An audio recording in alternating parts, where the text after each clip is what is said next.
गोवर्धन महाराज की, बाकी बिहारी लाल की, बरसाने वाली की।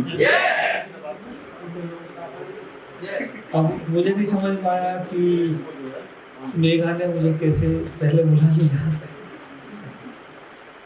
शायद वो लोग दोनों नहीं चाहते होंगे कि हम लोग ज़्यादा देर यहाँ बैठें। तो इस पार्टी से हमारा फेयरवेल जल्दी करने के लिए उन्होंने हमें बुला लिया होगा। अब पता नहीं किसने फेयरवेल वर्ड दिया, मुझे इसका मीनिंग समझ में नहीं आया। मैं रतीश जी से पूछ रहा था फेयर का मीनिंग क्या होता है, और फेयरवेल लगा हुआ है।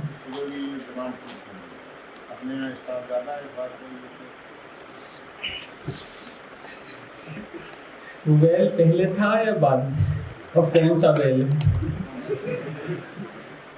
उसमें से भी डब्लू गिर गया था। तो एक मुझे चुटकुला याद आ गया। एक टीचर पढ़ा रही थी स्टूडेंट को, ABCD सिखा रही थी। तो वो जैसे A से कि ये क्या है, कि A से ये अक्कू की मम्मी, B से ये बंटी की मम्मी, C से चिंटू की मम्मी, ऐसे से। अब वो M तक पढ़ाते पढ़ाते ये आया कि ये मोंटू की मम्मी। अगले दिन टीचर ने पूछा वो डब्लू के बारे में, ये डब्लू क्या है?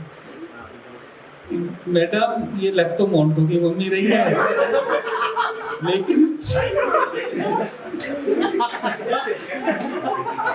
ऊपर हो गए। संसद में जैसी भाषा बोली जाती है तो ऐसा बोलना चाहिए। जैसे तुम्हारे चेहरों को देखकर तो नहीं लग रहा कि कोई सी विदाई समारोह है।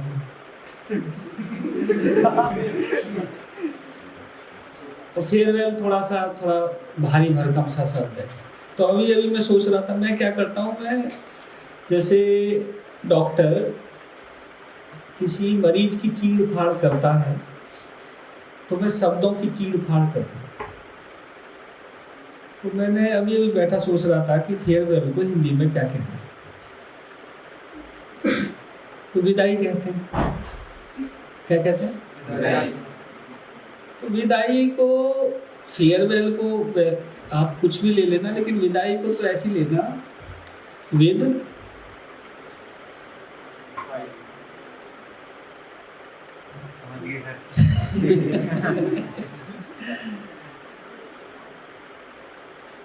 हमारी भी कई जगह विदाई हुई, फेयरवेल हुआ, बहुत सारे प्रोग्राम्स हुए। तो एक गाना मैं सब जगह सुनता था।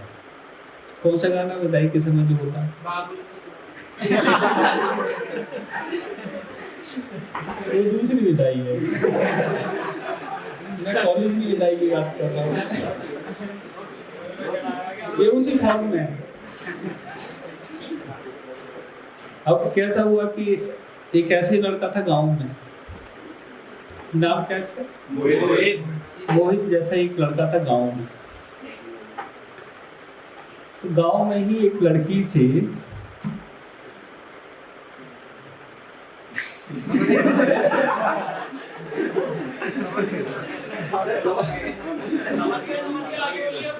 अब अगर तुम ये कह दोगे कि समझ गए तो इसमें भी गंभीरता खत्म हो जाए। समझ गए भी ना समझ बने रहोगे तो इसी में समझदारी। तो उसका जो बाप था लड़की का, उसने मोहित को बुलाया। मोहित, और उस जमाने की बात है, आज की 2022 की बात नहीं है, शायद ये 1922 या 1822 की बात थी। 1822 की रही, 200 साल की, जिस समय चवन्नी ठंडी चलती थी। तो मोहित को कहा, वो उसको पता था लड़की के बाप कि जब मेरी लड़की की विदाई होगी तो ये रोएगा। तो उसने अठन्नी दी कि तू एक काम कर, जब तक इस लड़की की बारात की विदाई होती है तो गांव में मत घुसना। अब ये जो है अठन्नी लेके, अठन्नी बहुत भारी कीमत थी उस समय, चवन्नी अठन्नी। तो अठन्नी लेके मुट्ठी में चला गया जंगल में, लेकिन इस पर रुका नहीं गया। तो एक पेड़ पर चढ़ के देख रहा था कि विदाई कब होगी, बैंड बाजा कब बजेगा, विदाई वाली धुन कब बजेगी।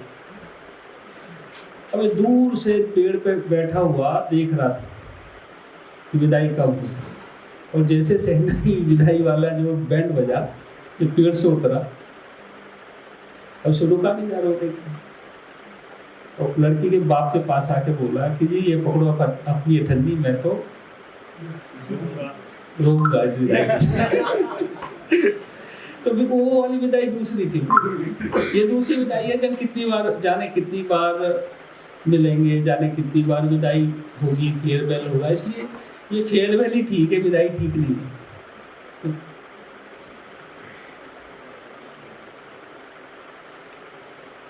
एक कभी बैठा था, मुझे एक शेर याद आ गया,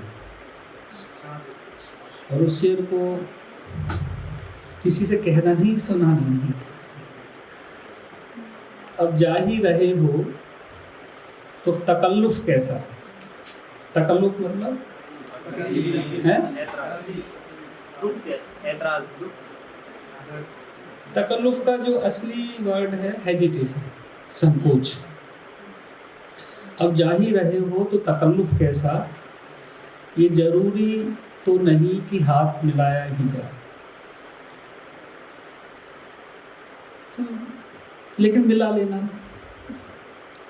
वो तो उसके हालात थे कि उसने नहीं मिलाया। पता नहीं किसी मूवी की या किसी उपन्यास की कहानी ऐसी आती है कि एक विदाई था कॉलेज का, और कोई पूरे 3 साल प्रयास करता रहा, प्रयास में सफल नहीं हुआ। प्रयास में विदाई के दिन उसने उसको एक पुस्तक दी, तो पुस्तक लेके चला गया, ले जाके अपनी घर की लाइब्रेरी में रख दी। 20 साल बाद उसने वो पुस्तक झाड़ू पोछा करते समय, झाड़ते पहुँचते समय पुस्तक गिरी, तो उसमें से एक पत्र गिरा।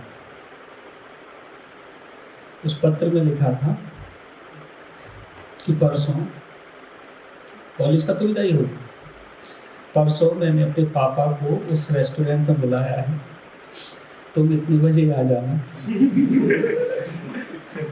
हमारी रिंग सेरेमनी की बात होगी। तो तुम्हें भी अगर कोई किताब मिले तो जो झाड़ फूक के देख लेना। ये थोड़ा हंसने का और थोड़ा एक प्रफुल्लित रहने का वक्त है। और तुम क्यों रोगे आज फेयरवेल के दिन, जब वो ही नहीं रोती हैं आजकल। कई को तो मैंने देखा, मैंने सुना है, देखा नहीं, कि वो कोई क्रीम आती है जिससे आंसू निकलते, तो वो इमोशंस ना इमोशनल ना सेंटिमेंटल होने की ज़रूरत नहीं है, प्रैक्टिकल होने की ज़रूरत है। और ज़िंदगी में जो कुछ चीज़ें ऐसी होती हैं जिनका बिल्कुल एकदम अलग या तो प्रभाव होता है, अपोजिट प्रभाव होता है, उसमें से मित्र भी ऐसा है। बहुत लोगों की जिंदगियां जो बनी हैं वो मित्रों के कारण बनी हैं, और बहुत लोगों ने जो फांसी लगाई है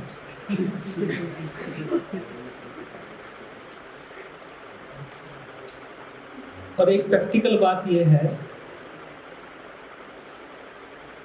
कि जब दरवाजे पर गरीबी दस्तक देती है, सेंटेंस याद करना, बोलो, जब दरवाजे पर गरीबी दस्तक देती है तो मोहब्बत खिड़की से कूद कर भाग जाती है। इसलिए जिंदगी में ये देखते रहना कि कौन खिड़की से कूदेगा और कौन दरवाजे पर।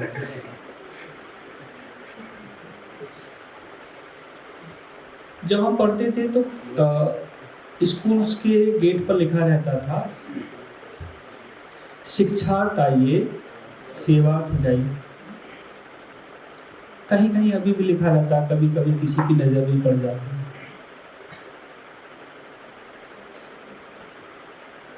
तो हम ये शिक्षार्थ आए हैं,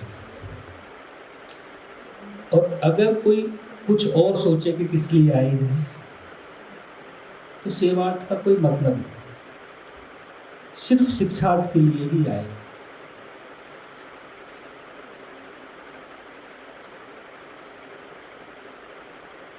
जिस काम के लिए जो समय निश्चित है, हमें उस समय, माने शिक्षा का समय निश्चित है, हमारे 2 साल 3 साल 1 साल, वो उसी के लिए निश्चित रहने चाहिए। एक चुटकुला है, वो एक अमेरिकन ने इंडियन अमेरिकन से पूछा, तुम इतने कामयाब क्यों? तो अमेरिकन ने कहा कि हम जिस काम को करते हैं पूरे फोकस मन से करते हैं। पढ़ने जाते हैं तो पढ़ने जाते हैं, कुछ और करने, खेलने जाते हैं तो खेलने जाते हैं। इंडिया में क्या है, खेल के ग्राउंड पर तो भी पढ़ाई की बात, और क्लास में भी खेल की बात। तो इसलिए जो समय जिस काम के लिए नियत है, उसी काम को करना। भाषण देने का मेरा मूड नहीं है, भाषण का एक मौका भी नहीं है, लेकिन गुरुकुलों से जब बच्चे जाते थे तो उनको स्नान कराया जाता था, इसलिए उनको स्नातक कहते थे। और उसी समय गुरुकुल का जो आचार्य होते थे, वो कुछ चीजें उनको बताते थे, कुछ बातें बताते थे जो उनके काम आएगी। जैसे एक बहुत प्रसिद्ध बात है, क्योंकि सबसे बड़े गुरुकुल कहाँ थे, काशी में। तो काशी से फेयरवेल हुआ गुरुकुल में, वहाँ से 2 बच्चे निकले, और बच्चे थे राजस्थान के। और राजस्थान ये यहीं तक नहीं था, जैसलमेर तक ही राजस्थान नहीं था, वो राजस्थान था ईरान तक, और ईरान का भी पहला नाम आर्यन था। तो जा रहे थे रास्ते में, तो पहले हॉस्पिटल माने होटल मैनेजमेंट कोर्स नहीं होता था, ना होटल्स की कल्पना थी।